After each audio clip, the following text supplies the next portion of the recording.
Dicen que detrás de cada gran fortuna hay un secreto. En este canal los descubrimos todos. Bienvenidos a Secretos de las Grandes Fortunas. Empecemos. La historia de la familia Maxwell ejemplifica el poder mediático supremo y el subsiguiente colapso moral catastrófico en la Gran Bretaña del siglo XX. Durante un periodo, su nombre se asoció estrechamente con un vasto imperio mediático global. Esta dinastía, forjada por la ambición desordenada de su fundador, Robert Maxwell, tuvo sus orígenes en Jean Ludwig Ho, un refugiado judío checoslovaco empobrecido, que tras sobrevivir al Holocausto, ascendió hasta convertirse en uno de los individuos más acaudalados del planeta. A lo largo de 2 generaciones, la influencia de los Maxwell fue determinante en gran parte del panorama mediático británico. Un ejemplo claro fue la adquisición de Mirror Group Newspapers, lo que permitió transformar el Daily Mirror en una herramienta política personal. Su alcance se extendió a las más altas esferas de la política global, donde se les vio estrechando la mano de líderes mundiales, mientras se cernían sospechas sobre sus profundos vínculos con agencias de inteligencia tan diversas como el Mossad y la KGB. Por cierto, si te apasionan estas historias de poder, dinero y legado, aquí descubrirás documentales sobre imperios familiares, fortunas ocultas y los secretos que marcaron el rumbo del mundo. Suscríbete y cada semana exploraremos juntos cómo el dinero construyó y destruyó grandes dinastías. Después de esto, continuamos. En 1991, su vasta fortuna se calculaba en casi 2.000 millones de dólares. Este capital costeó un ostentoso estilo de vida durante la década de 1980, caracterizado por lujosas mansiones, jets privados y el superyate, el Lady Ghislaine. Sin embargo, a diferencia de la duradera dinastía Murdoch, el destino de los Maxwell se caracterizó por 2 colapsos catastróficos que se extendieron a lo largo de varias generaciones.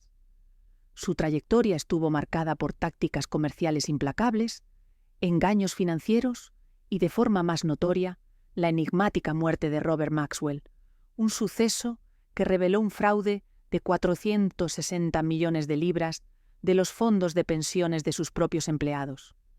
El golpe final y fatal provino de su hija predilecta, Ghislaine Maxwell, quien fue condenada por tráfico sexual de menores. Esta sucesión de escándalos provocó la evaporación de su fortuna y dejó su nombre permanentemente asociado a la criminalidad. Constituye una costosa lección sobre un imperio erigido enteramente sobre el engaño. Desde su origen como refugiado hasta su consolidación como un barón ladrón, la dinastía Maxwell no se erigió sobre privilegios heredados. Su cimentación se basó en una supervivencia brutal, una reinvención personal radical y un hambre desesperada y voraz, nacida de una pérdida inimaginable. Todo el imperio caótico, los conglomerados mediáticos, la influencia política, la duplicidad y la criminalidad extrema son un reflejo directo de su fundador, Robert Maxwell. Fue un hombre que no solo amasó una fortuna, sino que construyó su identidad completa a partir de las cenizas de un pasado aniquilado. Nacido como Jan Ludwig Hyman Benjamin Hodge en 1923, su infancia transcurrió en un entorno de pobreza abrumadora. Su lugar de nacimiento fue Slatinské Dolí, un pequeño pueblo rural, enclavado en los Cárpatos checoslovacos. Pertenecía a una familia judía ortodoxa de 9 hijos, tan indigente que los menores compartían camas sobre colchones de paja, carecían de calzado y residían en una choza de 2 habitaciones con suelo de tierra.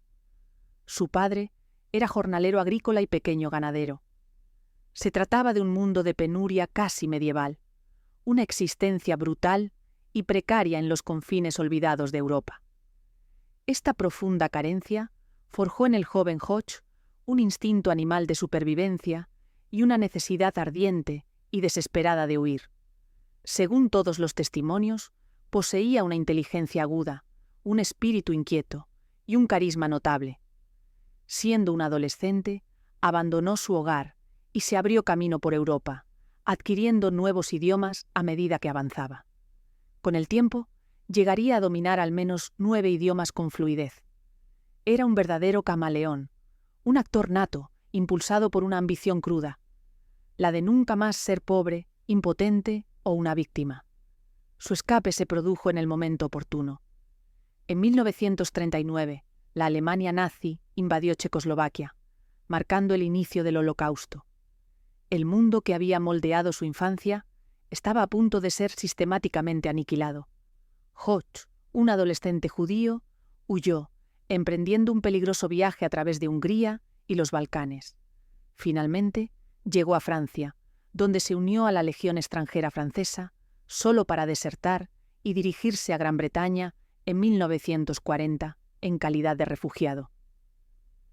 Mientras se reinventaba en Inglaterra, la vida de la que había huido se extinguía progresivamente. La ocupación nazi de su patria fue total. Sus padres, su abuelo y 4 de sus hermanos fueron detenidos, transportados a Auschwitz y asesinados. De su familia inmediata de 9 miembros, solo él y 2 de sus hermanas sobrevivirían a la guerra. Este constituye el trauma central que define la historia de Maxwell. Robert Maxwell no fue simplemente un joven pobre que prosperó. Fue un superviviente de un genocidio que aniquiló personalmente a casi todos sus seres queridos. Esta pérdida, según numerosos biógrafos y psicólogos, generó un profundo vacío en su carácter, un agujero negro moral. Habiendo sido testigo de las consecuencias de la impotencia, dedicó el resto de su vida a acumular poder y dinero con una desesperación que lindaba con la locura. No confiaba en nadie, no creía en ningún sistema y sentía que las normas ordinarias de la sociedad, las reglas de un mundo que había permanecido impasible mientras su familia era asesinada, no le eran aplicables. En Gran Bretaña, Jan Hodge prosiguió su transformación. Se alistó en el ejército británico, primero en el cuerpo de pioneros y posteriormente, gracias a su innegable fuerza de personalidad y sus habilidades lingüísticas, obtuvo el nombramiento de oficial en el regimiento de North Staffordshire. Adoptó un nuevo nombre completamente británico, Robert Maxwell. Luchó con una valentía notable, casi imprudente. Participó en los desembarcos de Normandía y en los subsiguientes combates a través de Francia y Alemania. Era un líder innato, agresivo y aparentemente intrépido. En enero de 1945, durante los enfrentamientos en Alemania, dirigió a su pelotón en un audaz asalto a un nido de ametralladoras alemán, una acción por la que fue condecorado con la Cruz Militar al Valor. Al concluir la guerra, se había convertido en el capitán Robert Maxwell, un condecorado héroe de guerra británico, un hombre que había forjado de manera completa y exitosa una nueva identidad. Su pasado como Jan Hodge, el empobrecido judío de Slatinske Dolly, quedó sepultado. Esta reinvención no solo abarcó lo personal, sino también lo romántico. En 1945, siendo un joven oficial, conoció a Elizabeth Betty Maynard, una intelectual y académica protestante francesa de una familia respetada. Su conexión fue inmediata e intensa. Contrajeron matrimonio en marzo de 1945.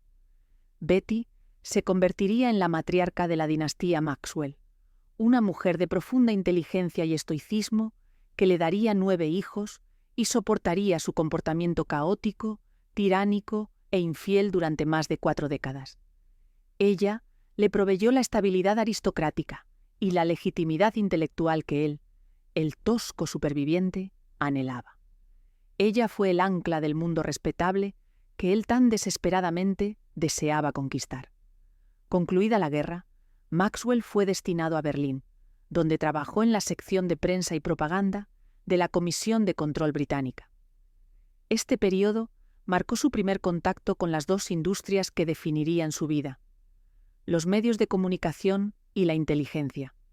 Su labor consistía en controlar el flujo de información en la devastada capital alemana, una ciudad dividida por las 4 potencias aliadas. Berlín era un foco de espionaje, un lugar donde la información constituía una moneda de cambio, y las alianzas eran fluidas. Es en este contexto donde, según las alegaciones, comenzaron las conexiones más oscuras de Maxwell. Biografías e historiadores de inteligencia han sostenido durante mucho tiempo que la posición singular de Maxwell y sus habilidades lingüísticas lo convertían en un candidato idóneo para múltiples agencias de inteligencia. Gordon Thomas, en su libro de 2002, Robert Maxwell, el superespía de Israel, alegó que Maxwell fue reclutado por el Mossad, el Servicio de Inteligencia Exterior de Israel, ya a finales de los años 40 o principios de los 50. Esta teoría postula que Maxwell, siendo un judío apasionado pero secular, profundamente afectado por el Holocausto, sentía una lealtad inquebrantable hacia el recién establecido Estado judío y aprovechó sus crecientes conexiones europeas para ofrecerles información y acceso. Otros informes, incluidos documentos desclasificados del MI6 y testimonios de desertores de la era soviética, sugirieron que también fue, en diversas ocasiones, un activo para el MI6 e incluso para la KGB. Esta narrativa presenta a Maxwell no como un agente leal a una única nación, sino como el doble agente o agente de influencia por excelencia, un individuo que jugaba en ambos bandos, traficando secretos y acceso a cambio de favores políticos y beneficios financieros. Desde esta perspectiva, era el oportunista definitivo, leal únicamente a sí mismo, quien supo capitalizar la paranoia de la Guerra Fría para su propio provecho. Si bien el alcance total de su labor de inteligencia sigue siendo oscuro y objeto de intenso debate, los persistentes rumores sobre sus vínculos con el Mossad y la KGB lo acompañarían durante toda su vida, culminando en acusaciones explosivas y no probadas en torno a su fallecimiento. Sin embargo, el interés principal de Maxwell no residía en el espionaje, sino en los negocios. En el Berlín de posguerra, identificó una enorme oportunidad comercial. La investigación académica y científica alemana, antaño la mejor del mundo, se encontraba en ruinas, y sus editoriales estaban devastadas. Maxwell, junto con su socio Ferdinand Springer, alcanzó un acuerdo. Se convertirían en los distribuidores globales exclusivos del catálogo de revistas científicas alemanas. En 1949, Maxwell adquirió la parte de su socio, en lo que se presume fue una maniobra despiadada que se convertiría en su estilo característico. La incipiente empresa fue renombrada como Pergamon Press. Esta operación constituyó la base de su imperio. Su modelo era sencillo: adquirir los derechos de revistas científicas y técnicas, traducirlas al inglés y vender suscripciones a precios elevados a bibliotecas universitarias, instituciones de investigación y corporaciones en Gran Bretaña y Estados Unidos. Se trataba de un negocio brillante, de bajo riesgo y alto margen. El contenido era generado por académicos, la demanda era institucional e innegociable, y los precios de suscripción podían incrementarse exponencialmente. Maxwell no comercializaba información, vendía acceso a ella, actuando como un peaje en el camino del progreso científico. Sin embargo, la ambición de Maxwell superó rápidamente su éxito legítimo. Deseaba crecer con mayor celeridad, ser más grande y ser percibido como un titán. Esto condujo al primer gran escándalo de su carrera, un incidente que sentó el precedente del engaño financiero que, en última instancia, destruiría a su familia. En 1969, Maxwell intentó vender Pergamon Press a una empresa estadounidense, Leasco Data Processing. Durante el proceso de diligencia debida, los auditores de Leasco descubrieron irregularidades masivas. Constataron que Maxwell había inflado sistemática y fraudulentamente las ganancias de Pergamon. Se presume que lo logró mediante una serie de elaborados esquemas de empresas fantasma, que incluían la transferencia de ganancias entre sus empresas familiares privadas y la empresa pública Pergamon, la contabilización de ventas aún no realizadas y la manipulación de los valores del inventario. El acuerdo colapsó.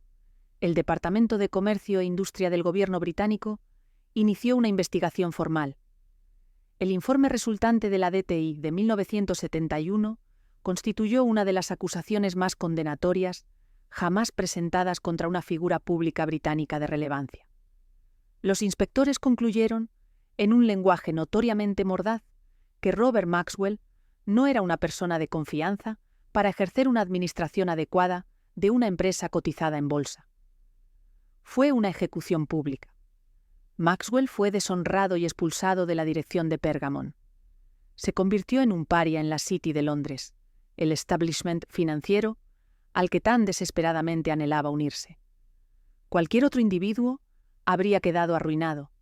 Sin embargo, Maxwell, el superviviente, no interpretó esta humillación como un final, sino como un contratiempo temporal. Consolidó su visión del mundo. El establishment era un cártel diseñado para excluir a individuos como él. Si no se le permitía unirse a su juego, simplemente crearía el suyo propio, siguiendo sus propias reglas. Esta reputación de varón ladrón se cimentó con sus tratos políticos. Mientras edificaba Pergamon, Maxwell también incursionó en la política, sirviendo como miembro del Parlamento por el Partido Laborista de 1964 a 1970. Su carrera política fue ruidosa, autoproclamada y, en última instancia, infructuosa. Incluso su propio partido lo consideraba un cañón suelto, un hombre cuyo ego y ética empresarial cuestionable lo convertían en una carga.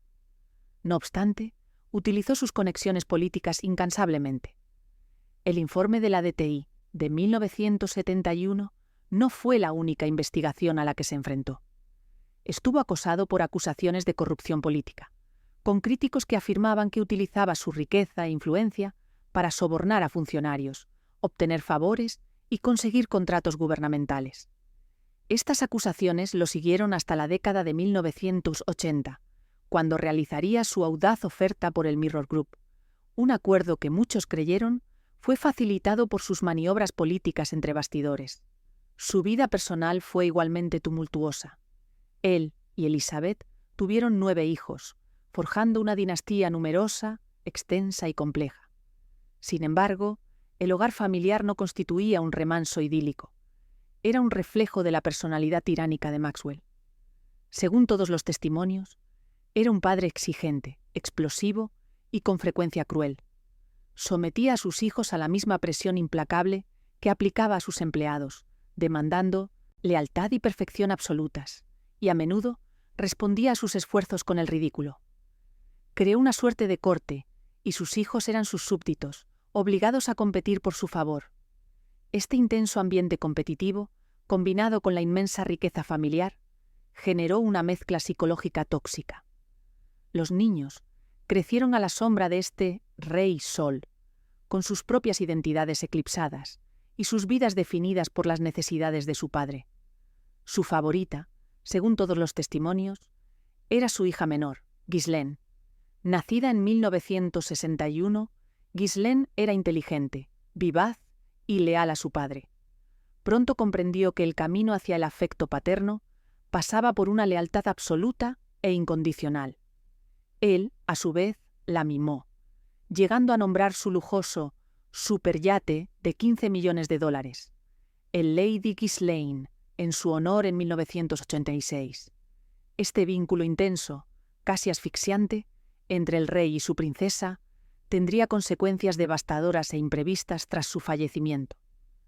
Maxwell intentó limpiar esta reputación oscura y controvertida mediante grandes actos de filantropía. Destinó millones a diversas causas, especialmente en el ámbito de la educación y en la conmemoración del Holocausto. Financió la beca de comunicación Maxwell y donó 1 millón de libras a la Universidad de Oxford. Estos no fueron meros actos caritativos. Representaron intentos de adquirir la respetabilidad que el establishment británico y el informe de la DTI de 1971 le habían denegado tan explícitamente. Proyectó la imagen de un héroe hecho a sí mismo, un superviviente del Holocausto que había luchado por Gran Bretaña y ahora retribuía. Sin embargo, se trataba de una mentira cuidadosamente elaborada. Ocultó sus orígenes no por vergüenza, sino para controlar la narrativa. Se presentó como un héroe de guerra británico, ocultando al refugiado sin un céntimo y desesperado que había sido, y financió su filantropía con dinero de un imperio que, como se revelaría posteriormente, era en sí mismo un cascarón vacío. La venta de Pergamon Press a su gran rival Elsevier en 1991, por una suma considerable, fue percibida como el logro culminante de su carrera. No obstante, la verdad, desconocida en aquel momento, era que su imperio ya se desmoronaba bajo una montaña de deudas, y él buscaba desesperada y criminalmente dinero en efectivo para subsanar el déficit. Por consiguiente, los cimientos de la dinastía Maxwell no se erigieron sobre roca, sino sobre arena, trauma y engaño. El joven de Slatinske Dolly había sobrevivido al Holocausto, se había reinventado como héroe de guerra británico y había construido un imperio mediático global. Sin embargo, lo había logrado creando un culto a la personalidad, tratando las reglas como obstáculos a sortear y construyendo un castillo de naipes financiero que a principios de los años 90 ya comenzaba a desmoronarse. Toda su vida constituyó una actuación, un intento desesperado de huir de la pobreza y la impotencia que habían reclamado a su familia. Y esa desesperación arrastraría finalmente consigo a toda su dinastía. La construcción del Imperio Maxwell. El informe del DTI de 1971, que calificó a Robert Maxwell como no una persona en la que se pueda confiar para ejercer una administración adecuada de una empresa cotizada en bolsa, debería haber sido una sentencia de muerte. En el mundo civilizado e insular de la City de Londres, representó una excomunión. Maxwell se convirtió en un paria, un hombre públicamente deshonrado, un cheque sin fondos que había sido sorprendido haciendo trampas. Fue expulsado de la dirección de Pergamon Press, la editorial científica que había edificado de la nada. Para cualquier empresario común, este habría sido el final de la historia. Sin embargo, Robert Maxwell no era un empresario común. Era un superviviente, un luchador, un individuo forjado en el trauma del Holocausto y el caos del Berlín de posguerra. Para él, el informe del DTI no constituyó un veredicto, sino un obstáculo. Representaba al establishment que siempre había despreciado, el club que nunca lo aceptaría como miembro, intentando mantenerlo a raya. Su respuesta no fue la vergüenza ni el retiro. Su respuesta fue la venganza. Transcurrió los siguientes 3 años en la vida salvaje corporativa, orquestando su regreso. Utilizó sus fondos privados remanentes y su compleja red de empresas offshore para librar una implacable guerra de poder, adquiriendo acciones de Pergamon, intimidando a otros miembros de la Junta y sembrando el caos. En 1974, en una maniobra que asombró al mundo financiero, lo logró. Mediante un brutal golpe de Estado en la Junta Directiva, recuperó el control total de Pergamon Press. Había derrotado al establishment y había recuperado su premio. Esta victoria marcó el verdadero inicio del Imperio Maxwell, estableciendo el patrón para toda su carrera. Un ciclo de adquisiciones audaces, escándalos públicos, casi ruina y una recuperación despiadada y vengativa. Ahora, con Pergamon nuevamente bajo su control, comenzó a perfeccionar el modelo de negocio que se convertiría en su máquina personal de generar dinero. La genialidad de Pergamon Press residía en su puro y descarado cinismo. Se trataba de una estafa a largo plazo, ejecutada sobre las comunidades académicas y científicas del mundo. Maxwell había identificado una ineficiencia fundamental del mercado. Los científicos y académicos generan investigación por prestigio y avance profesional, no por dinero. Las bibliotecas universitarias están obligadas a adquirir esta investigación, no por elección, sino por necesidad para su propia acreditación y prestigio. Sus presupuestos suelen ser fijos y sustanciales. Maxwell se posicionó como el peaje intermediario. En primer lugar, expandió agresivamente su catálogo de revistas, llegando a más de 400 títulos especializados. Identificaba un nuevo nicho científico, nombraba a un académico respetado como editor jefe y comenzaba a solicitar artículos. Los académicos, deseosos de ser publicados, enviaban el trabajo de su vida de forma gratuita.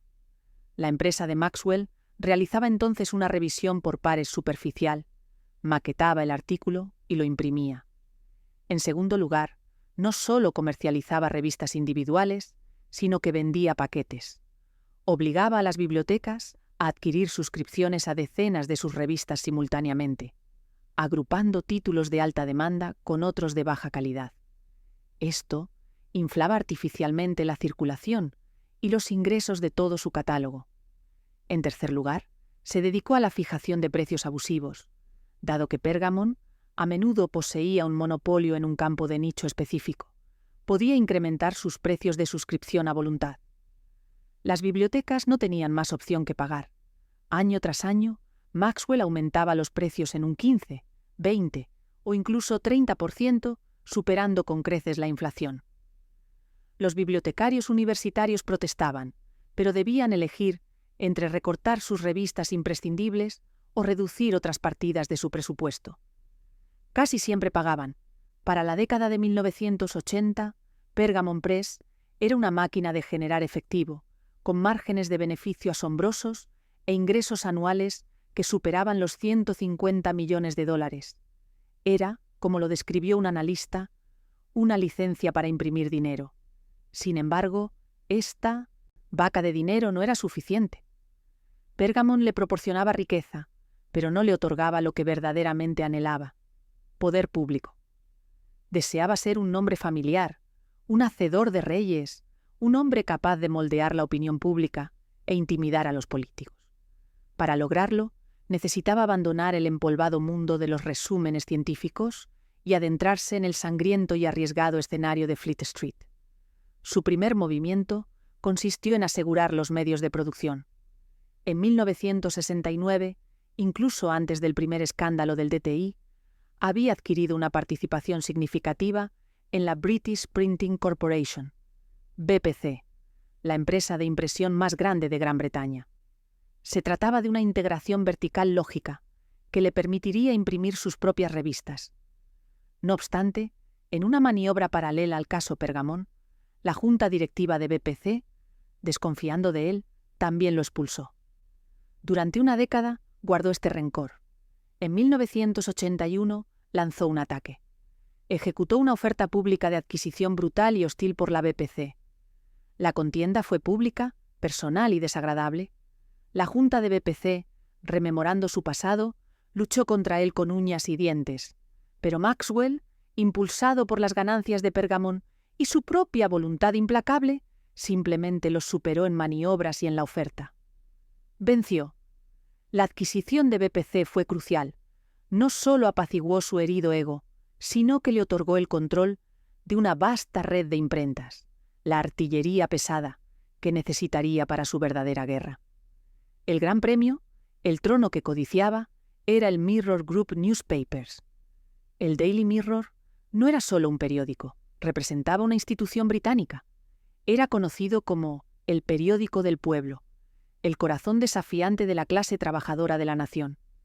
Exhibía un populismo feroz y, lo más importante, era la voz inquebrantable del Partido Laborista.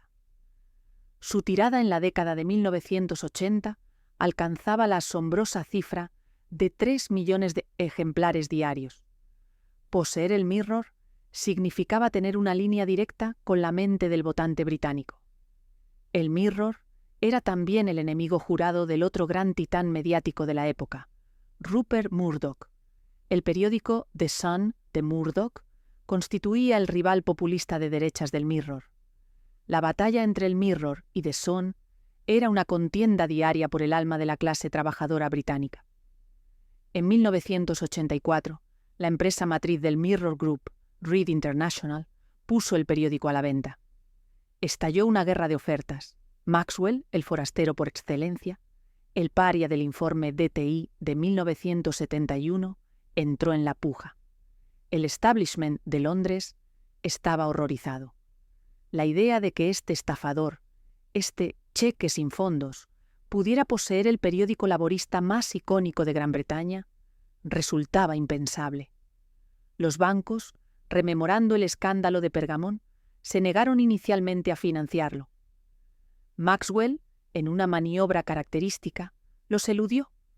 Utilizó su vasta y opaca red de Janus, trusts, familiares en el extranjero y su dinero en efectivo de Pergamon para financiar la oferta por sí mismo. Superó y acalló a todos los demás postores. En una jugada que conmocionó a la nación, Robert Maxwell adquirió los periódicos del Mirror Group. Lo había logrado. Ya no era solo un editor, sin un varón de la prensa. Inmediatamente se instaló como editor, con su nombre grabado en la cabecera. De manera notoria, entró en las oficinas del Daily Mirror a caballo blanco, para dirigirse al personal, un gesto típicamente sutil de su ego mesiánico. Se sumergió en las operaciones del periódico, escribiendo editoriales atronadores en primera página, rediseñando el diseño y, lo más visible, lanzando una guerra diaria personal contra su gran rival, Rupert Murdoch.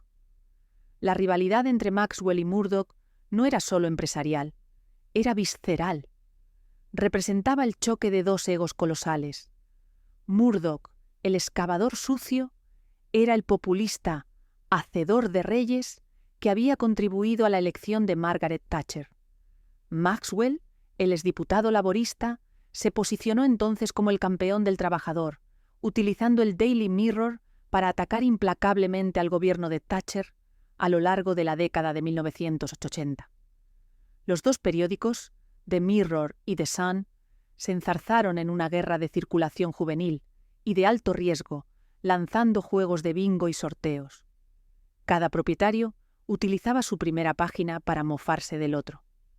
Maxwell, con su nuevo control del 30% del mercado de periódicos británico, finalmente había logrado la plataforma pública que tanto anhelaba. Pero Pergamon y el Mirror no eran suficientes. Su ambición se tornó global. Se veía a sí mismo como un estadista, una figura mediática global a la par de Murdoch o de los directores de las cadenas estadounidenses. Esto desató una fiebre de adquisiciones financiada con deuda que, en retrospectiva, marcó el principio del fin. En 1988 realizó su adquisición más grande y fatídica. Entró en una guerra de ofertas por la prestigiosa editorial estadounidense Macmillan Incorporated. Se vio envuelto en una batalla de egos personal, con un postor rival, Henry Kravis de KKR. Para ganar, Maxwell tuvo que pagar $2.600 millones. Fue un precio asombroso, salvajemente inflado, financiado casi en su totalidad con deuda. Había solicitado prestada una montaña de dinero, garantizando personalmente los préstamos, para adquirir una empresa cuyas ganancias nunca podrían cubrir los pagos de intereses. A partir de ese momento, el imperio Maxwell dejó de ser un negocio para convertirse en un acto de malabarismo. No adquiría empresas por su sinergia o valor a largo plazo, sino por su flujo de caja y, crucialmente, por sus fondos de pensiones, que podía utilizar como garantía para nuevos préstamos y así saldar los antiguos. En 1989 redobló su apuesta por el sueño americano, comprando el New York Daily News. Este fue otro proyecto de vanidad, una oportunidad para enfrentarse a Murdoch en su propio terreno en Estados Unidos. El Daily News estaba en bancarrota, inmerso en una brutal guerra existencial con sus propios sindicatos de imprenta. Maxwell, el supuesto amigo de los trabajadores, se presentó como un rompehuelgas. La huelga resultante fue una de las más violentas en la historia de Nueva York.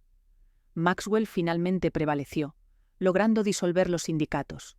Sin embargo, la victoria fue vacía. El periódico perdía dinero a raudales. Al concluir, la aventura del New York Daily News le había costado más de $100 millones en pérdidas, otro agujero masivo en su balance en declive. Su imperio era ahora un desorden expansivo, ilógico y financieramente incoherente. Poseía revistas científicas de alta gama, un tabloide británico de baja calidad, una editorial estadounidense, un tabloide estadounidense, imprentas y un club de fútbol en quiebra. También incursionó en los nuevos medios. En 1987, reconociendo el futuro de la marca global, se convirtió en uno de los socios originales de MTV Europa, una empresa que resultó enormemente exitosa. No obstante, estos pequeños éxitos eran gotas en el océano en comparación con los miles de millones de deuda que había acumulado. Detrás de este imperio mediático, de cara al público, yacía el imperio en la sombra, la red de conexiones con el mundo de la inteligencia y las finanzas ilícitas que había iniciado en Berlín. Como editor global y hombre con acceso de alto nivel tanto en países del bloque occidental como oriental, Maxwell era un activo de valor único. Informes del MI6 de la década de 1980, desclasificados posteriormente, confirmaron sus profundas sospechas sobre él. Se rastrearon sus frecuentes e inexplicables viajes a Bulgaria, entonces un estado satélite soviético de línea dura. El MI6 creía que Maxwell utilizaba sus empresas, incluida BPC, como fachada para operaciones de blanqueo de dinero en nombre de la policía secreta búlgara y, por extensión, de la KGB. Se presume que estaba ayudando al bloque del Este a eludir las sanciones comerciales occidentales, aceptando pagos ilícitos a cambio de equipos de impresión de alta tecnología y acceso a los mercados occidentales. Su conexión más explosiva, sin embargo, fue con el Mossad. Las acusaciones formuladas por el autor Gordon Thomas y otros delinean una profunda relación de décadas. Maxwell, el superviviente del Holocausto, se percibía a sí mismo, supuestamente, como un defensor de Israel. Proporcionó a los agentes del Mossad identidades encubiertas como periodistas de Pérgamo, utilizó sus viajes globales para transmitir mensajes y ofreció su red de influencia al Estado israelí. Esta relación supuestamente culminó en el escándalo del software Promise.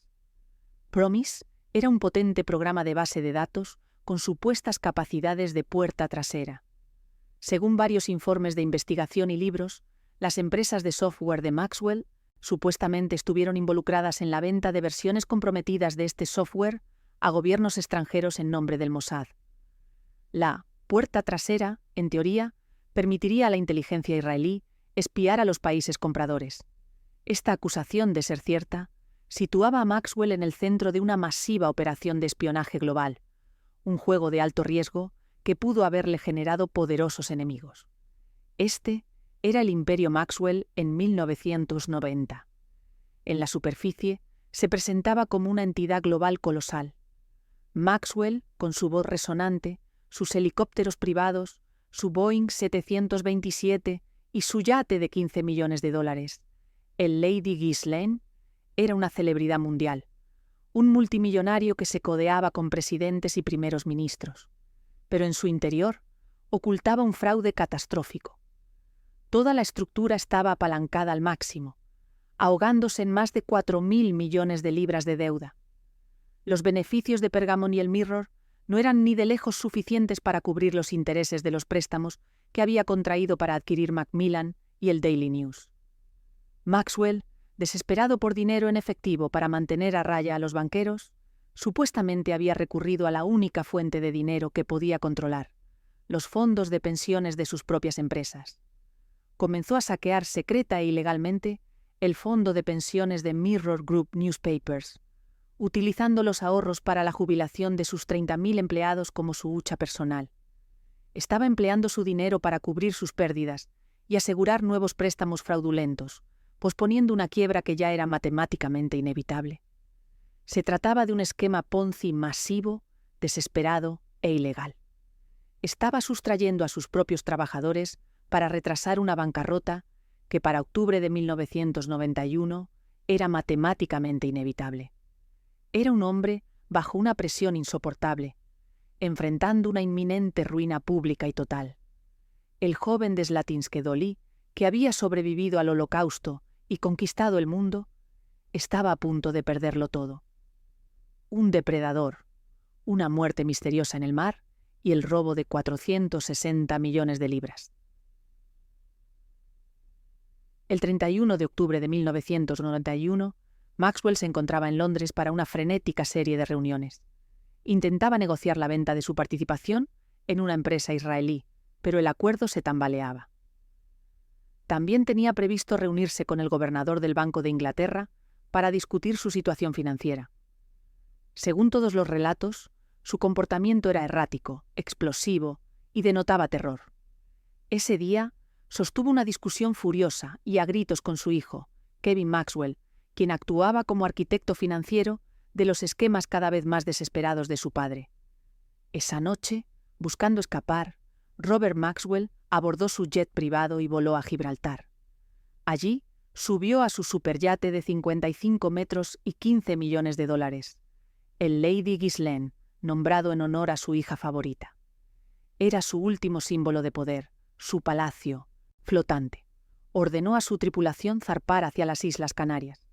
Durante los días siguientes, Maxwell mantuvo una comunicación constante y frenética con sus hijos, Kevin e Ian Maxwell, quienes de vuelta en Londres intentaban mantener unido el imperio que se desmoronaba. También estuvo en contacto con sus banqueros, quienes ahora exigían una reunión el 5 de noviembre para abordar los fondos desaparecidos. La soga se estrechaba. La noche del 4 de noviembre de 1991 transcurrió apacible.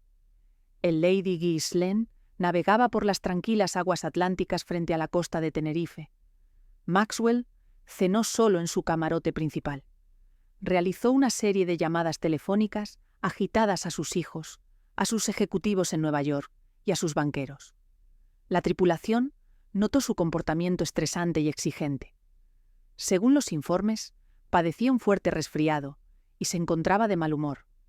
Aproximadamente a las 4:25 am del 5 de noviembre, Maxwell realizó una última llamada telefónica inconclusa a su hijo Kevin. En algún momento, entre esa llamada y el amanecer, Robert Maxwell se dirigió a la popa de su yate, una zona de cubierta privada fuera de su camarote, y luego desapareció. A las 6:00 am, la tripulación del Lady Ghislaine inició sus tareas matutinas. Se percataron de que el patriarca no se encontraba en su suite. Una búsqueda por el barco no arrojó resultados. La cama estaba vacía. El capitán, como exigía ser llamado por su tripulación, había desaparecido. La tripulación, en estado de pánico, emitió una llamada de socorro. Se alertó a la Guardia Costera Española y se inició una búsqueda masiva por aire y mar. Durante las siguientes 12 horas, los medios de comunicación de todo el mundo contuvieron la respiración.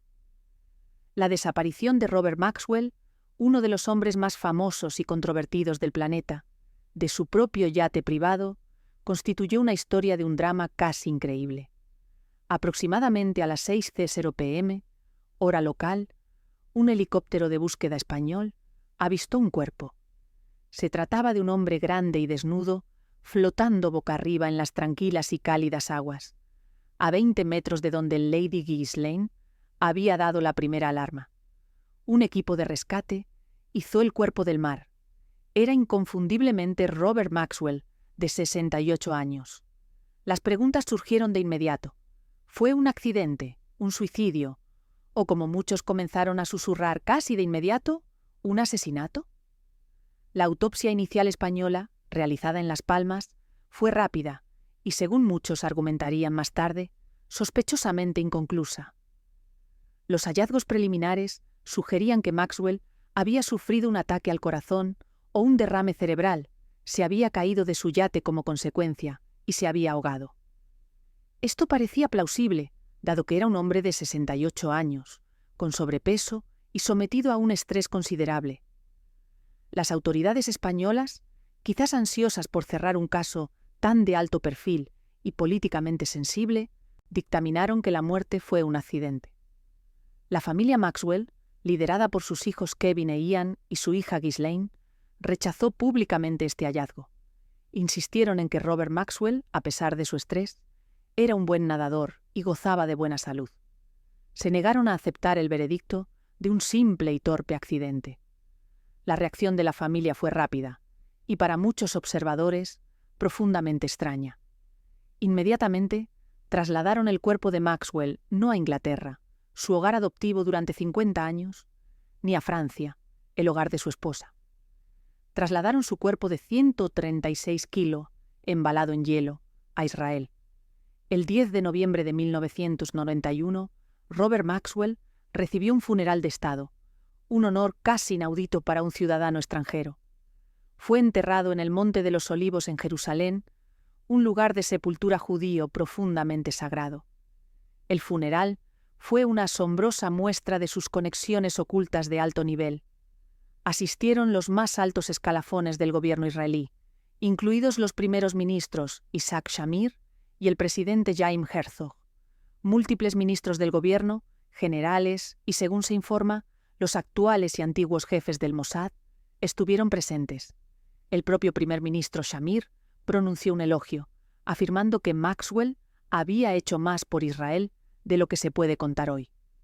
Este extraordinario evento, el entierro de un magnate de los medios británicos en Israel, elogiado por su primer ministro como un héroe nacional, avivó las llamas de la teoría conspirativa. Los rumores de que Maxwell había sido un superespía del Mossad, como alegaban autores como Gordon Thomas, irrumpieron en la corriente principal. Las teorías eran complejas y convincentes. Una narrativa presentada por Thomas y otros analistas de inteligencia sostenía que el Mossad lo había asesinado. ¿El motivo? Maxwell, enfrentado a la ruina financiera, supuestamente se había convertido en un lastre.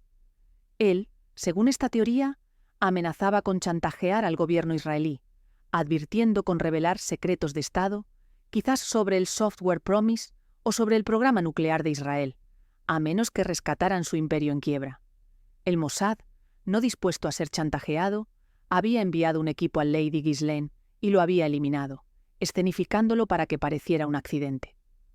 Una teoría competidora, favorecida por grupos palestinos y algunos estados árabes, sugería que Maxwell era un agente del Mossad y que había sido asesinado por la KGB. Esta teoría postulaba que Maxwell estaba a punto de exponer secretos soviéticos o que su muerte fue una represalia por su papel en el asunto Mordechai Vanunu de 1986.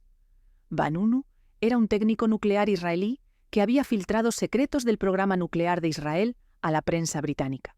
Posteriormente, fue atraído de Londres a Roma, donde fue secuestrado por el Mossad y devuelto a Israel. Los rumores habían persistido durante mucho tiempo de que Maxwell, a través de sus periódicos británicos, había desempeñado un papel en la identificación de la ubicación de Vanunu al Mossad. Una tercera teoría, más sencilla pero igualmente oscura, fue la del suicidio. Esta fue la hipótesis preferida por muchos de los banqueros y periodistas que comprendían la profundidad de su situación financiera. Argumentaban que el 5 de noviembre, el día en que su imperio sería expuesto formalmente, Robert Maxwell, el superviviente, el héroe de guerra, el hombre que se definía por su éxito, no pudo enfrentar la humillación pública definitiva de la bancarrota y la prisión. No podía soportar volver a ser Jan Hodge, la víctima pobre e impotente, y así, simplemente, se lanzó desde la popa de su yate a las tranquilas y oscuras aguas.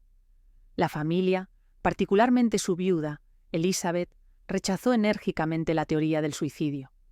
Para ellos, implicaba una admisión de culpabilidad, una aceptación de que era un criminal.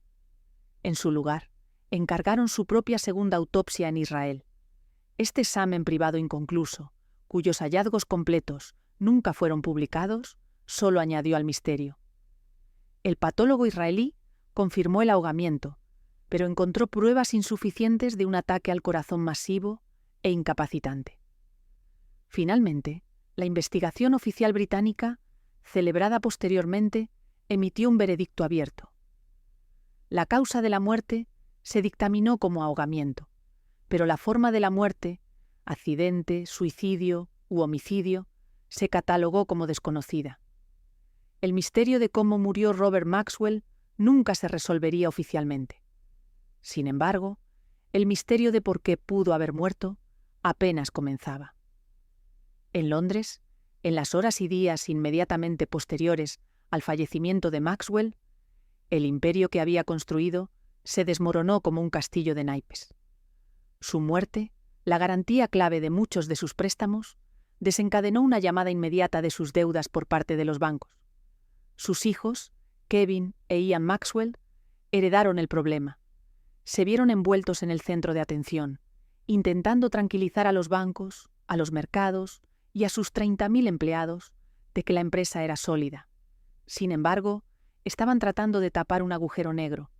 Los banqueros, liderados por firmas como Lloyds Bank y Goldman Sachs, descendieron a la sede de la empresa. Ya no trataban con el intimidante y autoritario Robert Maxwell, sino con contables, y exigieron ver los libros. Lo que encontraron no era solo deuda, sino un fraude de una escala impresionante. Los investigadores rápidamente se centraron en los fondos de pensiones del Mirror Group. descubrieron que 460 millones de libras, la totalidad de los ahorros para la jubilación de 30.000 personas, valorados en casi 1.000 millones de dólares, habían desaparecido. Robert Maxwell los había sustraído. En los últimos meses desesperados de su vida, había falsificado documentos, creado empresas ficticias y transferido ilegalmente los activos de los fondos de pensiones, su efectivo, sus acciones, sus bonos, a sus empresas familiares privadas. Luego, había utilizado este dinero robado como garantía para asegurar los enormes préstamos fraudulentos que mantenían a flote su imperio. En efecto, había apostado todo el futuro de sus trabajadores en un intento desesperado y de última hora por salvarse, y había perdido. La reacción pública fue de pura y absoluta furia. El Daily Mirror, su propio periódico, se volvió contra su memoria con vehemencia. La prensa, liderada por The Guardian y The Times, lo calificó como la estafa del siglo. Maxwell, quien había fallecido solo unas semanas antes, se transformó de la noche a la mañana de un controvertido magnate de los medios en uno de los villanos más vilipendiados de la historia británica moderna. Por cierto, si te interesa entender cómo nacieron las grandes fortunas, los imperios empresariales y las familias que dominaron la historia, en este canal cada semana te esperan historias reales que mezclan ambición, poder y destino. Suscríbete y descubre los secretos que cambiaron el curso del mundo. Volvamos al tema. Las verdaderas víctimas fueron los 30.000 empleados del Mirror Group. No eran ejecutivos de alto nivel, sino impresores, secretarias, camioneros y periodistas que habían trabajado toda su vida contribuyendo fielmente a su pensión. Se despertaron para descubrir que su jubilación había desaparecido y se enfrentaban a una vejez de pobreza. La ira y la desesperación eran abrumadoras. A los jubilados se les comunicó que sus cheques se detendrían. A los trabajadores que se acercaban a la jubilación se les informó que su fondo estaba vacío. El costo humano de la arrogancia de Maxwell fue catastrófico. El gobierno se vio obligado a intervenir. Se lanzó un esfuerzo público y político masivo para rescatar el fondo de pensiones. El gobierno finalmente aprobó la Ley de Pensiones de 1995, un conjunto de reformas radicales diseñadas para establecer una supervisión más estricta y evitar que un fraude de esta magnitud volviera a ocurrir. Fue, en una oscura ironía, uno de los legados más duraderos de Robert Maxwell. Para la familia Maxwell, la pesadilla apenas comenzaba. El imperio fue liquidado en una venta de liquidación. El Daily Mirror fue incautado por los bancos. Pergamon desapareció. El New York Daily News se vendió por centavos. La vasta riqueza de la familia se evaporó. Y luego vinieron los cargos penales. En junio de 1992, después de una larga investigación de la oficina de fraudes Graves, los dos principales lugartenientes de Robert Maxwell, sus hijos, Ian y Kevin Maxwell, fueron arrestados en una dramática redada al amanecer en sus hogares. Fueron acusados de conspiración para defraudar, específicamente por su presunto papel en ayudar a su padre a utilizar los activos del fondo de pensiones para apuntalar el imperio en quiebra. El posterior juicio, que comenzó en 1995, fue un espectáculo nacional. Se convirtió en el juicio por fraude más largo y costoso de la historia legal británica, con una duración de más de 8 meses y un costo para el Estado de aproximadamente 25 millones de libras. La acusación expuso la compleja y bizantina red financiera que su padre había creado.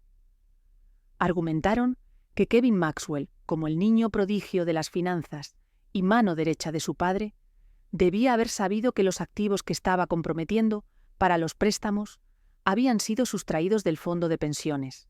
La defensa, liderada por los mejores abogados disponibles, argumentó lo contrario. Retrataron a Kevin e Ian no como coconspiradores, sino como las últimas y mayores víctimas de Robert Maxwell. Pintaron una imagen de un padre tiránico y abusivo que mantenía a sus hijos en la oscuridad, intimidándolos, mintiéndoles y obligándolos a firmar documentos que no comprendían. Argumentaron que Kevin e Ian, como todos los demás, habían sido engañados por el coloso, el maestro manipulador. En enero de 1996, tras un agotador juicio, el jurado emitió su veredicto: no culpables. Kevin e Ian Maxwell fueron absueltos de todos los cargos. Salieron libres, pero no estaban libres. Estaban arruinados económica y socialmente. Kevin Maxwell, quien una vez estuvo en camino de heredar un imperio multimillonario, era ahora el mayor quebrado en la historia del Reino Unido. Con deudas personales que superaban los 400 millones de libras, la dinastía en solo 5 cortos años había sido completamente destruida. La caída fue absoluta. El apellido familiar era sinónimo de ladrón. Robert Maxwell estaba muerto, su reputación hecha pedazos, sus hijos en bancarrota y deshonrados. Y sus 30.000 empleados fueron abandonados a su suerte para recoger los pedazos de sus futuros robados. El único miembro de la familia que salió ileso de los escombros, con su reputación y, crucialmente, sus propios fondos privados intactos, fue la hija favorita del patriarca, Ghislaine Maxwell. Ella había trabajado discretamente para su padre, pero no estuvo involucrada en las finanzas de alto nivel que habían destruido a sus hermanos. Después del funeral de su padre en Israel, se había mudado a Nueva York. Sufriendo la pérdida del hombre que había sido el centro de su universo, en 1992 le presentaron a un financiero estadounidense carismático, acaudalado y misterioso, llamado Jeffrey Epstein. Fue un encuentro que 20 años después desataría el segundo, y quizás aún más oscuro capítulo de la desgracia pública de la familia Maxwell. De princesa de papá a Madame de Epstein. Mientras el vacío creado por el fallecimiento de Robert Maxwell en 1991 arrastró a sus hijos a la ruina, su hija favorita, Ghislaine, tomó un camino diferente y más oscuro. Sus hijos, Kevin e Ian, tuvieron que enfrentar la humillación pública, la bancarrota multimillonaria y los cargos penales por un fraude que, según ellos, su padre había orquestado en secreto. La caída de la casa Maxwell fue un espectáculo global, una historia de arrogancia esporádica y devastación financiera. Sin embargo, un miembro de la familia, la más joven y la más favorecida, fue protegida de la explosión. Ghislaine Noel Marion Maxwell, nacida el día de Navidad de 1961, no estuvo involucrada en las arriesgadas y fraudulentas finanzas que habían destruido a sus hermanos. Su papel en el imperio Maxwell había sido diferente, más personal, más social. Fue, y siempre había sido, la princesa de su padre, su sombra. Esta relación única, intensa, y como muchos psicólogos y biógrafos han argumentado, profundamente tóxica, había sido la fuerza definitoria de toda su vida, y sentaría directamente las bases para el segundo y aún más oscuro acto de la tragedia de la familia Maxwell. La infancia de Ghislaine estuvo marcada por un privilegio extraordinario, casi feudal. Era la menor de 9 hijos, nacida de Robert y Elizabeth Betty Maxwell. Creció no en una casa sencilla, sino en Headington Hill Hall, una mansión de 53 habitaciones en Oxford que su padre alquilaba a la ciudad. Esta era la corte familiar. Robert Maxwell, el coloso hecho a sí mismo, desempeñó el papel de rey. Era un tirano, un monstruo, como algunos cercanos a la familia lo describirían más tarde, que sometía a su esposa y a sus hijos a sus explosivas rabietas, a sus exigencias de perfección absoluta y a sus crueles juegos psicológicos. En sus memorias de 1994, Betty Maxwell recordaba cómo Ghislaine, siendo una niña pequeña, a menudo era prácticamente ignorada por sus padres, particularmente después de la devastadora lesión de su hermano mayor, Michael, quien cayó en coma tras un accidente automovilístico. Según su madre, la joven Ghislaine una vez se paró frente a ella y declaró: «Mamá, existo». A partir de ese momento, aparentemente se propuso a sí misma al centro de la órbita familiar, convirtiéndose, a través de una combinación de encanto, ingenio y pura fuerza de voluntad, en la favorita innegable de su padre. Aprendió que la única forma de sobrevivir y prosperar en la corte del rey Robert era a través de una lealtad absoluta e incuestionable. Mientras sus hermanos eran preparados para el brutal mundo de los negocios, Ghislaine fue preparada para la compañía. Era en quien confiaba, a quien mimaba. Asistió al prestigioso Marlborough College y más tarde al Balliol College de la Universidad de Oxford, donde obtuvo una licenciatura en Historia Moderna e Idiomas. Sin embargo, su verdadera educación la recibió al lado de su padre. Fue un elemento constante en su glamurosa y poderosa vida social. Se convirtió en directora del Oxford United Football Club, un juguete que su padre había salvado de la bancarrota. Fundó un club social de mujeres. Trabajó en The European, el incipiente periódico internacional de su padre.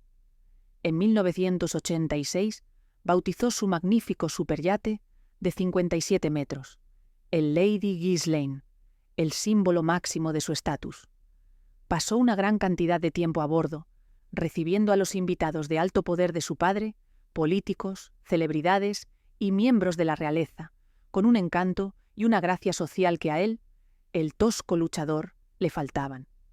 En enero de 1991, mientras su imperio comenzaba a desmoronarse, Robert Maxwell envió a Ghislaine a Nueva York. Su papel oficial era actuar como su emisaria o representante en el recién adquirido y profundamente problemático New York Daily News. Su verdadero trabajo, sin embargo, era ser una socialité. Él, como señaló un informe, le había hecho a medida una empresa en Nueva York, un negocio de regalos corporativos que era en gran medida poco rentable. Su función era utilizar su encanto, su acento de Oxford y el poder del nombre Maxwell para abrirle puertas en los círculos sociales y financieros de élite de Manhattan. Durante 10 meses fue el brindis de Nueva York, una figura habitual en el circuito de fiestas de la alta sociedad. Era la hija del multimillonario, la representante encantadora, ingeniosa y poderosa del imperio mediático Maxwell. Luego, el 5 de noviembre de 1991, su mundo se desmoronó. Su padre, el hombre que era la fuente de su identidad, su riqueza, su poder y todo su sentido de sí misma, desapareció del Lady Ghislaine y fue encontrado muerto. El golpe psicológico fue total. Ghislaine fue la elegida por la familia para enfrentarse a los medios de comunicación de todo el mundo en las Islas Canarias, leyendo una declaración de dolor en español fluido, pero la pérdida personal se vio inmediatamente agravada por las catastróficas consecuencias sociales y financieras. En cuestión de semanas, se descubrió la estafa del siglo. Se reveló el robo de 460 millones de libras del fondo de pensiones. El nombre Maxwell, antes un símbolo de poder, era ahora sinónimo de ladrón. Ghislaine, que solo unas semanas antes había sido el brindis de Nueva York, era ahora una paria social, la hija del hombre más odiado de Gran Bretaña. Su situación financiera, como informarían más tarde The Guardian y otros periódicos, era nefasta. Los activos de la familia estaban congelados. El imperio fue embargado por los bancos. Sus hermanos, Ian y Kevin, se enfrentaban a cargos penales. Ghislaine, que había estado viviendo en un lujoso apartamento, se vio obligada a mudarse a un modesto estudio. El poder, el acceso y el río de dinero que habían definido toda su existencia habían desaparecido. Tenía 30 años, estaba de luto, humillada y arruinada económicamente. Fue en este momento de absoluta vulnerabilidad cuando se le lanzó un salvavidas. En 1991, poco antes o después del fallecimiento de su padre, Ghislaine Maxwell fue presentada a Jeffrey Epstein. Epstein, en aquel momento, era un financiero misterioso e intensamente reservado. Aún no era el infame monstruo de la década de 2000. Era un genio de las matemáticas que había abandonado la universidad, enseñado en una prestigiosa escuela privada y luego había ascendido de forma meteórica e inexplicable en Wall Street. Primero en Bear Stearns y luego, supuestamente, gestionando la fortuna multimillonaria de su único cliente, el magnate minorista Les Wexner. Epstein era, en esencia, una nueva versión de su padre, un hombre hecho a sí mismo, intensamente secreto y espectacularmente rico que operaba al margen de las reglas normales. Fue, como The Guardian señalaría más tarde, la única persona en los círculos de élite de Nueva York que no abandonó a Ghislaine tras la caída de su padre. En cambio, la apoyó. Le proporcionó dinero, un hogar y, lo más importante, un propósito. Su relación fue durante un tiempo romántica, pero rápidamente evolucionó hacia algo mucho más complejo y codependiente. Epstein le ofreció a Ghislaine un nuevo papel. Había perdido su posición como la princesa en la corte del rey Robert. Epstein la convirtió en la reina de la suya. Para 1992, solo unos meses después del fallecimiento de su padre, Ghislaine ya no era una marginada en duelo. Estaba administrando la finca de Jeffrey Epstein en Palm Beach, Florida. David Rogers, el piloto de toda la vida de Epstein, testificaría más tarde que desde el momento en que Ghislaine llegó, tomó el control de inmediato, diciendo al personal que ella era la señora de la casa y que ahora estaba a cargo de todas las propiedades de Epstein. Este fue el vínculo traumático que fiscales y psicólogos analizarían más tarde durante su juicio. Ghislaine, habiendo perdido a su figura paterna tiránica y todopoderosa, había encontrado otra. Transfirió la lealtad absoluta e incuestionable que había mostrado a Robert Maxwell directamente a Jeffrey Epstein. Volvería a convertirse en la emisaria indispensable, la guardiana social, la socia y la ejecutora. Sin embargo, la asociación que estableció con Epstein no se trataba solo de gestionar sus casas y su agenda social. Era, como los fiscales federales demostrarían más tarde, una empresa criminal. Según los hallazgos del Departamento de Justicia de Uriuo de 2019, Ghislaine Maxwell fue acusada de desempeñar un papel central en la asistencia a Jeffrey Epstein en sus actividades ilícitas durante un periodo de una década. No fue retratada simplemente como una compañera, sino como alguien que ayudó a gestionar sus arreglos sociales y logísticos. Los documentos judiciales y testimonios la describieron como una figura bien conectada, que ayudó a Epstein a mantener el acceso a círculos sociales exclusivos. La reputación y el comportamiento de Maxwell, según los informes, le facilitaron a él acercarse a la gente y presentarse como digno de confianza. Varios testigos declararon que ella organizaba horarios, gestionaba personal y coordinaba los arreglos de viaje entre varias propiedades de Epstein, incluidas residencias en Nueva York, Florida y las Islas Vírgenes de CEU. Su influencia y participación confirieron estructura y una fachada de legitimidad a las operaciones de Epstein. Durante su juicio de 2021, los fiscales describieron un patrón repetido de manipulación y abuso de poder, mientras que la defensa sostuvo que se la culpaba injustamente de los crímenes de Epstein. El veredicto finalmente la declaró culpable de múltiples cargos y recibió una importante pena de prisión, lo que marcó el fin de uno de los casos penales más publicitados de la década. Este acto de trasladar a un menor a través de las fronteras estatales con fines sexuales fue la clave de los cargos federales de tráfico sexual. Además, fiscales y víctimas alegaron que Maxwell y Epstein crearon un esquema piramidal de abuso. Pagarían a algunas víctimas para que reclutaran a sus propios amigos y compañeros de clase menores de edad, creando una red de víctimas menores de edad para que Epstein las explotara sexualmente.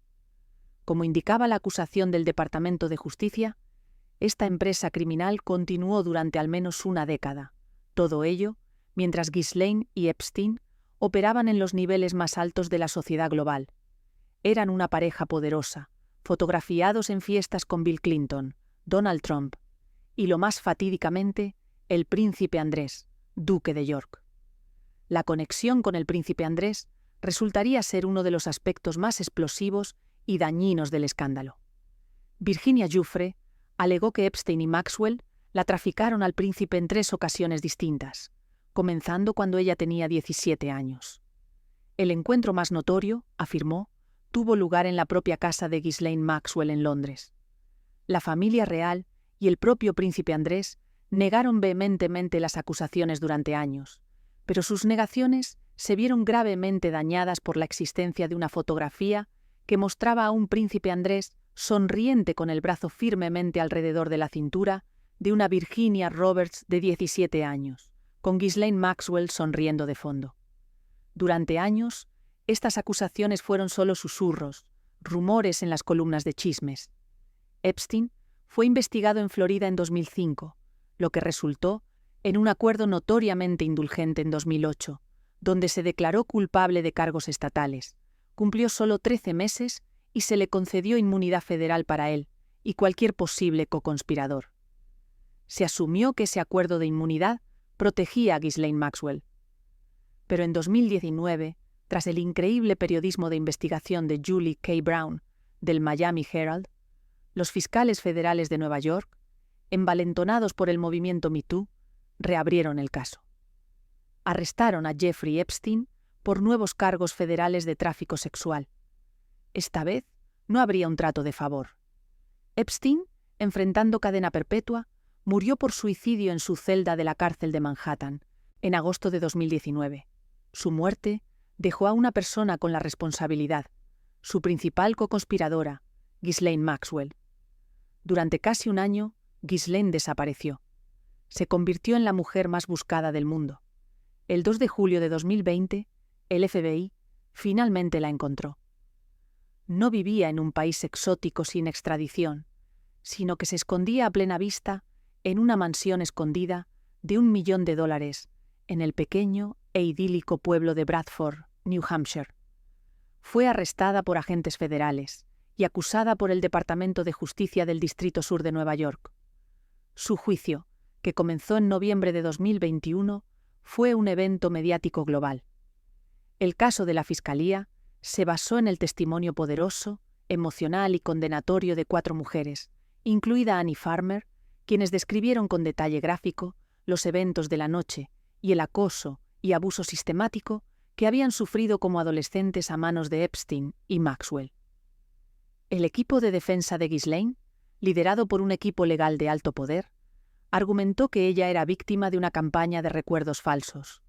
Afirmaron que las víctimas estaban motivadas por dinero y que el verdadero depredador, Epstein, estaba muerto. Su argumento psicológico más sorprendente, insinuado en los memorandos de sentencia, fue el que la vinculaba a su padre, que Ghislaine misma era una víctima, psicológicamente dañada por su vínculo traumático con su monstruoso padre, Robert Maxwell, y que este daño había sido explotado y transferido a otro monstruo, Jeffrey Epstein. El jurado no lo creyó. El 29 de diciembre de 2021, después de 40 horas de deliberación, Ghislaine Maxwell fue declarada culpable de 5 de los 6 cargos, incluido el cargo más grave, tráfico sexual de una menor. El 28 de junio de 2022, la jueza Alison Nathan, describiendo la conducta de Maxwell como atroz y depredadora, la sentenció a 20 años de prisión federal. También fue multada con $750.000. Las consecuencias para otras figuras en la órbita de Epstein fueron rápidas. El príncipe Andrés, enfrentando una demanda civil en Nueva York, presentada por Virginia Giuffre, fue despojado de sus títulos reales y afiliaciones militares por su madre, la reina Isabel II. En febrero de 2022, justo antes de que se le tomara declaración, llegó a un acuerdo extrajudicial por una suma no revelada, pero según se informa, masiva. No admitió culpa alguna, pero el acuerdo fue visto como una capitulación total. Los hermanos de Ghislaine Maxwell, incluido Ian Maxwell, la defendieron públicamente, calificando el juicio de injusto y manteniendo su inocencia. Sin embargo, el veredicto fue una sentencia condenatoria final. El nombre Maxwell, ya sinónimo de la estafa del siglo, estaba ahora inextricablemente unido a una de las redes de tráfico sexual más depravadas y de alto perfil de la historia moderna. Ghislaine Maxwell, prisionera 02879-509, está actualmente encarcelada en la Institución Correccional Federal de Baja Seguridad de Tallahassee, Florida. No es elegible para la libertad hasta 2037.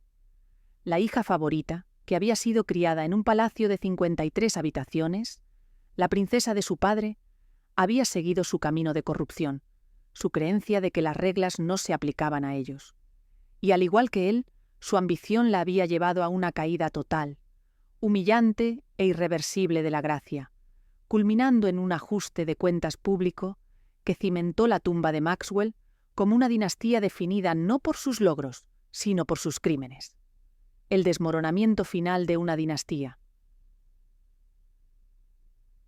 Los crímenes que definieron la dinastía Maxwell, desde el fraude de Robert hasta el tráfico de Ghislaine, no constituyeron hechos aislados. Fueron la herencia directa de un profundo trauma generacional. Sin embargo, la caída de la casa Maxwell fue diferente. La herencia que dejaron a los 9 hijos de Robert y Elizabeth Maxwell no fue de activos menguantes, colecciones de arte o propiedades inmobiliarias desvanecidas.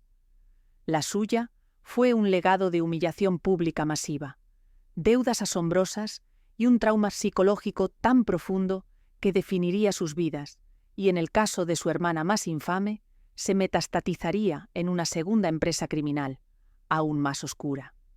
El ocaso de los Maxwell no fue un solo evento en 1991.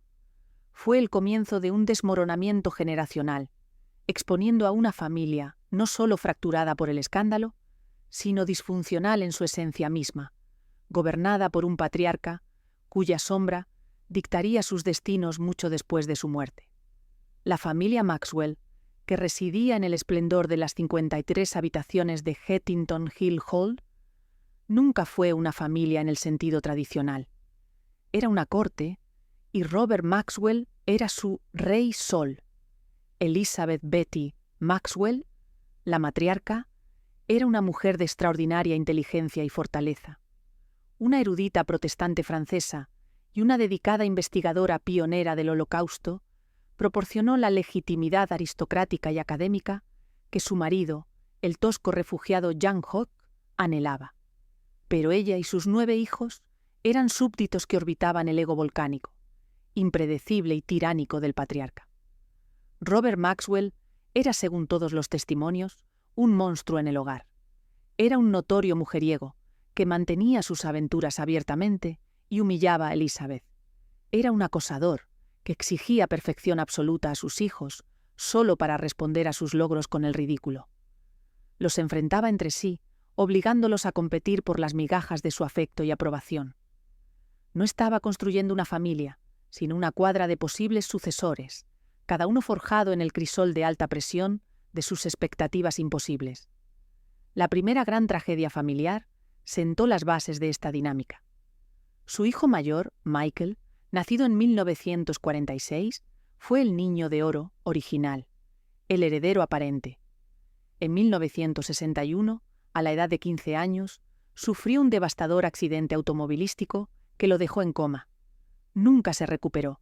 Durante 7 años, Michael permaneció en un estado vegetativo persistente, mantenido con vida por los inmensos recursos de la familia, antes de morir finalmente en 1967. Esta profunda pérdida vació a la familia. Betty se dedicó al cuidado de Michael, pero Robert, según los biógrafos, era incapaz de procesar el dolor. Lo veía como una debilidad, una imperfección. La pérdida de su heredero elegido creó un vacío, una posición por la que los otros hijos se vieron implícitamente obligados a competir. 2 hijos, Ian y Kevin, fueron preparados para desempeñar este papel. Eran los hijos de los negocios, los ungidos para heredar el imperio. Fueron enviados a las mejores escuelas, se les dieron puestos nominales dentro de la empresa y finalmente fueron introducidos en el círculo íntimo del caótico mundo financiero de Maxwell. Kevin Maxwell, en particular, se convirtió en el niño de oro de reemplazo. Era inteligente, diligente y, lo más importante, completamente leal. Se convirtió en el mano derecha de su padre, el arquitecto financiero encargado de gestionar el acto de malabarismo, cada vez más complejo y desesperado de las finanzas de la familia. Él fue quien, en los últimos días frenéticos, estuvo al otro lado del teléfono tratando de contener la marea de deudas. Los otros hijos encontraron sus propios nichos.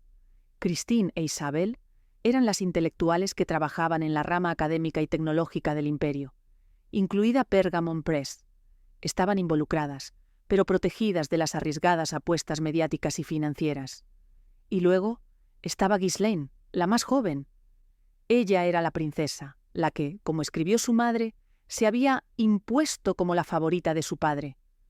No fue preparada para los negocios, sino para la compañía. comprendió con un instinto casi primario que el camino al corazón de su padre no era a través de la competencia, nunca podría superar a Kevin en finanzas, sino a través de una devoción absoluta, como un espejo. Adoptó sus gustos, defendió sus causas y se deleitó en su poder. Él, a su vez, la mimaba, nombrando su yate Lady Ghislaine y confiando en ella como su emisaria social. Ella fue la única hija que pareció haber ganado el juego, sin darse cuenta de que el premio era una forma de servidumbre psicológica. Esta fue la corte disfuncional que se hizo añicos el 5 de noviembre de 1991. La muerte de Robert Maxwell, por ahogamiento, no fue solo la muerte de un padre, fue la muerte del sistema. El centro de gravedad de su universo había desaparecido, dejando a los 9 hermanos girando en el vacío, repentinamente expuestos a la fría y dura luz del escrutinio público y la realidad financiera. La primera víctima de esta nueva realidad fue la matriarca de la familia, Elizabeth Maxwell. Durante 46 años había sido el rostro público de la dignidad aristocrática, la esposa leal y sufrida que había soportado sus infidelidades y su tiranía. Pero esto también era una imagen cuidadosamente gestionada. En los últimos meses de la vida de Maxwell, a medida que su comportamiento se volvía más errático y su mundo financiero se derrumbaba claramente, Elizabeth finalmente se había hastiado. Se había mudado de su apartamento de Londres y, a todos los efectos, estaba separada de él en el momento de su muerte. En 1994, Betty Maxwell publicó sus memorias, A Mind of My Own. No se trataba de una hagiografía de una viuda desconsolada, sino de una acusación tranquila y devastadora. Pintó un retrato de Robert Maxwell como un acosador y un monstruo, un hombre cuyas infidelidades eran desenfrenadas y cuyo abuso psicológico hacia sus hijos había sido implacable. Describió a un hombre patológicamente incapaz de confiar, un hombre de secretos que les había mentido a ella y a sus hijos con la misma facilidad con la que había mentido a sus banqueros. El libro fue su declaración de independencia, una ruptura pública final con el hombre cuyo nombre la había definido y, en muchos sentidos, encarcelado. Pero mientras Betty podía lograr una separación moral, los hijos estaban irremediablemente enredados en los restos financieros. El agujero de 460 millones de libras en el fondo de pensiones no era un número abstracto. Era un torbellino que consumió todo el legado familiar. En junio de 1992, Kevin e Ian Maxwell fueron arrestados. Los cargos, conspiración para defraudar, apuntaban directamente al corazón de la dinastía. Los hijos estaban siendo acusados de ayudar a su padre a sustraer a sus empleados. El posterior juicio de 1996 fue una brutal disección pública de la dinámica familiar Maxwell. El caso de la fiscalía era simple. Kevin, como director financiero, debía haber sabido que los activos que estaba utilizando para asegurar préstamos habían sido sustraídos del fondo de pensiones. El caso de la defensa fue psicológico. Argumentaron que Kevin e Ian no eran coconspiradores, sino víctimas de la abrumadora y dominante personalidad de su padre. La defensa pintó a Robert Maxwell como un tirano corporativo que exigía a sus hijos que firmaran documentos sin cuestionar, que les mentía sobre el origen de los fondos y que los habría destruido profesional y personalmente si alguna vez lo hubieran desafiado. Fue, en efecto, la defensa de Nuremberg. Solo seguían órdenes. El jurado, tras el juicio por fraude más largo de la historia británica, finalmente estuvo de acuerdo. En enero de 1996, Ian y Kevin Maxwell fueron absueltos de todos los cargos. Fue una victoria legal, pero una aniquilación personal y financiera total. Kevin Maxwell, el heredero aparente, ya había sido declarado en bancarrota en 1992, con deudas personales de 46,5 millones de libras. Ostenta el récord de la mayor bancarrota personal en la historia del Reino Unido. El niño de oro, que se suponía que heredaría un imperio multimillonario, se quedó literalmente sin nada. Su nombre, para siempre sinónimo de la estafa del siglo. La familia misma como entidad financiera, dejó de existir. En la década de 1990, mientras las víctimas del fondo de pensiones intentaban desesperadamente recuperar sus ahorros sustraídos, los hermanos Maxwell restantes se enzarzaron en amargas y silenciosas demandas entre sí por los restos que quedaban. El imperio había desaparecido, liquidado por los bancos. Todo lo que quedaba eran unos 50 millones de libras estimados en fideicomisos, offshore, ocultos y otros activos privados.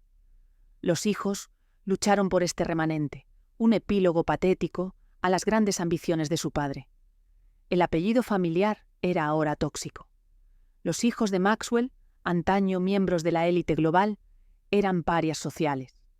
Ian y Kevin, aunque legalmente inocentes, eran inempleables en el mundo de las altas finanzas para el que fueron criados. Christine e Isabel, que habían dirigido los primeros proyectos de Internet para su padre, vieron sus propias carreras tecnológicas empañadas. Se retiraron de la vida pública, intentando reconstruir sus vidas en la oscuridad. Pero el verdadero y devastador segundo acto de la desintegración de la familia apenas comenzaba, y se centró en la única hija que había escapado al colapso financiero, Ghislaine. Cuando Robert Maxwell murió, Ghislaine, entonces de 30 años, perdió todo lo que importaba. Perdió a su padre, el rey que la adoraba. Perdió su posición social como hija de multimillonario. Perdió su seguridad financiera. Perdió su trabajo, su propósito y su identidad. Como señaló The Guardian, pasó de un lujoso apartamento en Manhattan a un pequeño estudio, de una figura influyente a una paria social. Fue en este momento de profunda crisis personal y existencial cuando Jeffrey Epstein entró en su vida. Él fue, en efecto, un reemplazo. Al igual que su padre, Epstein era un hombre hecho a sí mismo, intensamente secreto y poderoso, que operaba fuera de las reglas. También era, como su padre, un hombre con un ego colosal y exigente que requería lealtad total, y crucialmente fue la única persona en la élite de Nueva York que no la abandonó. La rescató, proporcionándole la seguridad financiera y, lo que es más importante, el propósito que había perdido. Ghislaine, en un ejemplo de libro de texto de lo que los psicólogos llamarían más tarde vínculo traumático, transfirió la lealtad absoluta y que todo lo consume que había sido entrenada para dar a su padre directamente a Epstein. Durante 2 décadas, este arreglo funcionó. Ghislaine reconstruyó su vida, reingresando en la élite global, no como una Maxwell, sino como la misteriosa y encantadora novia y arregladora del multimillonario Jeffrey Epstein. Estuvo de nuevo en el centro de un mundo de jets privados, casas lujosas y gente poderosa. La familia, destrozada y dispersa, la dejó en gran medida a su suerte. Todos estaban tratando de sobrevivir al estigma de su propio apellido. Luego, en 2019, Epstein fue arrestado. En 2020, Ghislaine fue arrestada. El nombre Maxwell, que la familia había pasado 29 años tratando de rehabilitar, fue repentina y violentamente devuelto al centro de atención mundial. Esta vez, vinculado a un crimen aún más oscuro que el fraude financiero: el tráfico sexual de niños a escala industrial. La desintegración final de la familia Maxwell estaba ahora completa y era pública. La familia se vio obligada a confrontar la realidad de que el legado psicológico de su padre había permitido directamente este nuevo horror. La reacción de la familia al arresto y juicio de Ghislaine fue reveladora. No fue una defensa pública unificada. La mayoría de los hermanos permanecieron en un horrorizado silencio público. El único que habló, Ian Maxwell, se convirtió en el defensor más vocal de Ghislaine en una serie de entrevistas, incluida una destacada con la BBC en 2022 después de su condena. Ian no defendió ni pudo defender las acciones de su hermana. En cambio, atacó el proceso. Calificó el juicio de injusto, de parodia de la justicia. Insistió en que era un chivo expiatorio, siendo castigada por los pecados de Jeffrey Epstein, quien había escapado a la justicia al morir. Él y el resto de la familia que la apoyaban estaban esencialmente reciclando la misma defensa que lo había salvado a él en 1996, que Ghislaine era simplemente otra víctima de un hombre poderoso y manipulador. Esta defensa fue vista por el público y las víctimas como una grotesca desviación, pero era, a su manera, la trágica verdad de la dinastía Maxwell. Los hijos habían sido tan completamente moldeados por la personalidad tiránica y distorsionadora de la realidad de su padre, que incluso como adultos de mediana edad parecían incapaces de ver el mundo fuera de ese marco. A sus ojos, Ghislaine fue una víctima primero del abuso psicológico de su padre y luego de Epstein. El hecho de que también se hubiera convertido en depredadora, que hubiera victimizado a docenas de otras jóvenes, era una realidad que parecían psicológica o voluntariamente incapaces de procesar. Antes de terminar, recuerda que creamos este canal con un propósito: rescatar las historias que revelan cómo el dinero y la ambición dieron forma a nuestra historia. Porque entender las grandes fortunas es entender el poder, la humanidad y sus sombras. Suscríbete y forma parte de esta comunidad que ama descubrir los secretos del pasado. Retomemos desde aquí. La dinastía había desaparecido. Los brazos filantrópicos, como la respetada Fundación de Investigación del Holocausto de Elizabeth Maxwell, se habían disuelto, manchados por los dobles escándalos de la familia. Los hijos estaban dispersos, sus vidas permanentemente definidas por los crímenes de su padre y su hermana. El nombre Maxwell, antaño un símbolo de audaz éxito de la nada, era ahora sinónimo de robo, corrupción y depravación sexual. La herencia que Jan Hodge había dejado a sus hijos no era un imperio multimillonario, sino un legado tóxico de trauma y vergüenza, una cadena perpetua de la que nunca podrían escapar. ¿Era un espía del Mossad o solo un ladrón común? La muerte de Robert Maxwell fue tan repentina, tan conveniente para tantos y tan cinematográfica que el veredicto oficial de ahogamiento accidental, quizás complicado por un evento cardíaco, nunca iba a ser suficiente. El hombre era demasiado grande, sus secretos demasiado oscuros. No solo había muerto, había desaparecido de un superyate de $15 millones en medio de la noche, en el momento exacto en que su imperio fraudulento de 4.000 millones de libras se estaba desmoronando. El escenario estaba preparado para una vida de teorías conspirativas. La más duradera de estas teorías se centró en sus conexiones con el mundo de la inteligencia. Maxwell no era solo un magnate de los medios. Era, como alegaban sus críticos e incluso sus biógrafos, un hombre que jugaba al gran juego, un superespía que había cultivado lazos con el MI6, la KGB y, de forma más íntima, el Mossad de Israel. La trama de asesinato del Mossad, popularizada por primera vez por el periodista Gordon Thomas en su libro de 2002, Robert Maxwell, el superespía de Israel, se convirtió en la conspiración dominante. La teoría argumentaba que la muerte de Maxwell fue una operación de limpieza. Maxwell, según la historia, no era solo amigo de Israel, sino un agente de alto nivel a largo plazo. Supuestamente, había utilizado su red editorial global y su acceso político para actuar como mensajero, canal secundario y agente de influencia para el Estado israelí. Fue implicado en el asunto Mordechai Vanunu en 1986, persistiendo rumores de que su Daily Mirror había ayudado al Mossad a identificar y atraer al denunciante nuclear de Londres a Roma, donde posteriormente fue secuestrado. Según esta teoría, Maxwell, enfrentando el Armagedón financiero en 1991, hizo lo que siempre hacía: recurrió al chantaje. Supuestamente, amenazó a sus contactos del Mossad con que, a menos que le proporcionaran los cientos de millones que necesitaba para salvar su imperio, lo expondría todo. Revelaría décadas de secretos de Estado israelíes, incluyendo quizás el alcance total de la operación del software Promise u otra inteligencia sensible. El Mossad, según esta narrativa, no podía permitir tal situación. Se había convertido en una responsabilidad catastrófica. Un equipo de agentes del Mossad, según la teoría, abordó el Lady Ghislaine desde un submarino o una balsa de alta velocidad en plena noche. sometieron a Maxwell y lo arrojaron por la borda. Un golpe limpio y profesional, diseñado para parecer un ataque al corazón o un suicidio. La evidencia de esto es puramente circunstancial, pero convincente.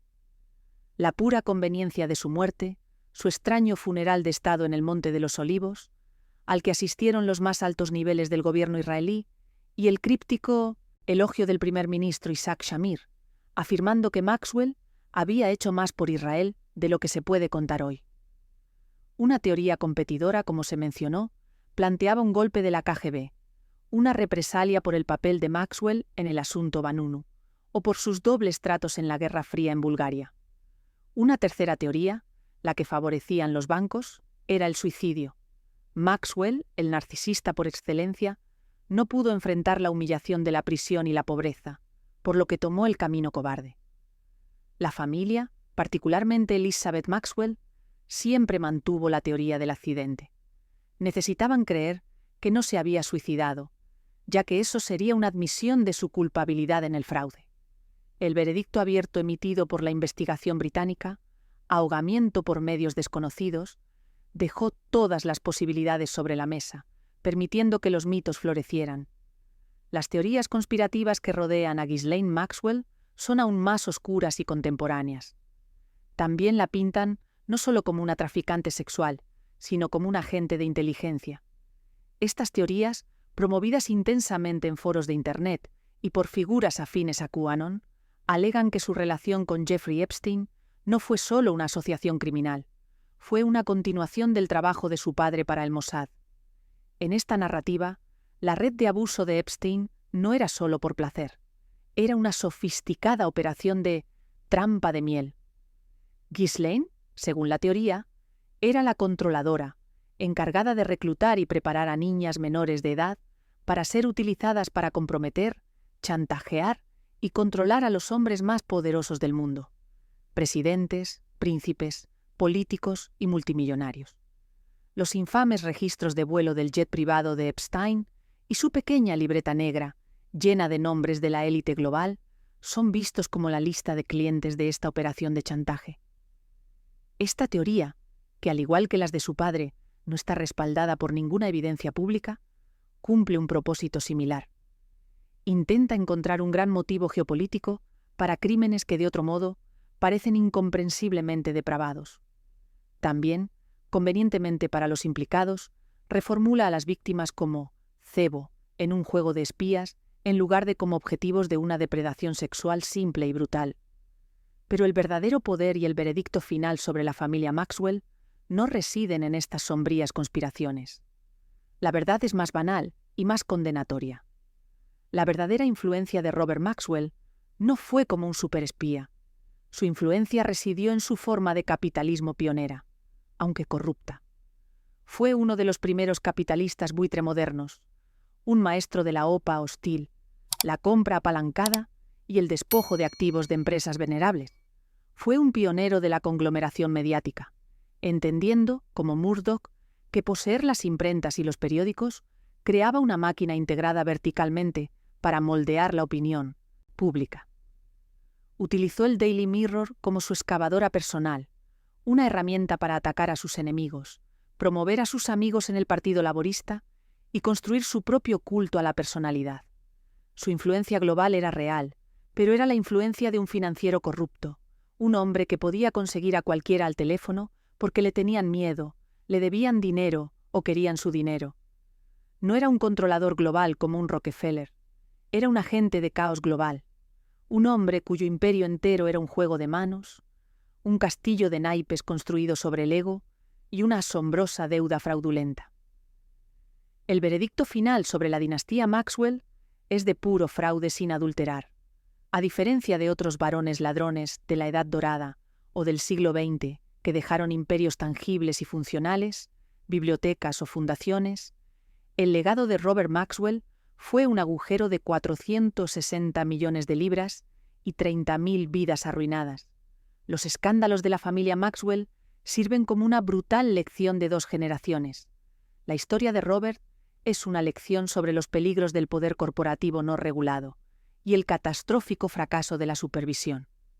expuso las lagunas legales en la ley de pensiones británica, la obsequiosidad de los bancos frente a un multimillonario acosador y la completa incapacidad de los auditores para detectar un fraude cuando el hombre en la cima estaba decidido a mentir.